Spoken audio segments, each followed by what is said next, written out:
Sa gitna ng matinding kalungkutan, kasalukuyang nagluluksa si Angelica Panganiban sa pagpanaw ng kanyang ina, si Annabel Ebela Panganiban.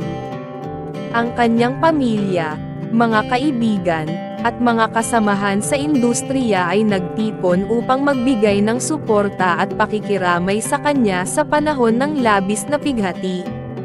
Ang Star Magic, ang talent agency na matagal nang humawak sa karera ni Angelica, ay nagpaabot ng kanilang taos-pusong pakikiramay sa aktres at sa kanyang pamilya.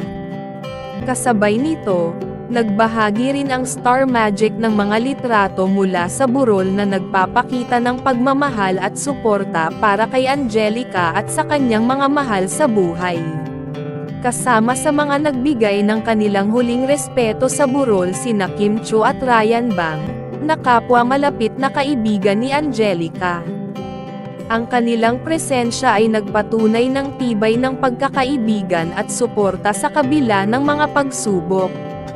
Matatandaan din na sa kasal ni Angelica, nagbigay ng mensahe ang kanyang ina na si Annabel. Nagpasalamat siya kay Cherry Pie Picache dahil kung hindi dahil sa kanya, hindi magkikita sina Angelica at ang kanyang asawa. Nagpasalamat din si Annabel sa pagmamahal na ibinigay ng asawa ni Angelica kay Angel at sa kanilang anak. Sa kanyang mensahe, sinabi ni Angelica na matagal nilang hinintay ang araw na iyon, sabay biro at sinabi, "Deserve mo lahat ng nangyayari sa'yo. Mahal na mahal kita, anak." Sa ganitong mga sandali, mas lalong nararamdaman ni Angelica ang suporta at pagmamahal mula sa mga taong nakapaligid sa kanya.